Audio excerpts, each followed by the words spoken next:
Hi, Mary. Um, this is the front of your home now, and you will see it change quite a bit in the next few weeks and months. Obviously, the foundation is in. I'm walking into the garage right now.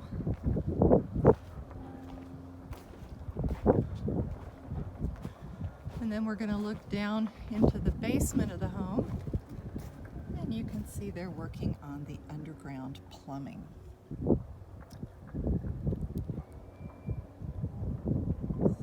See that, and then back there you can see the two windows in the basement.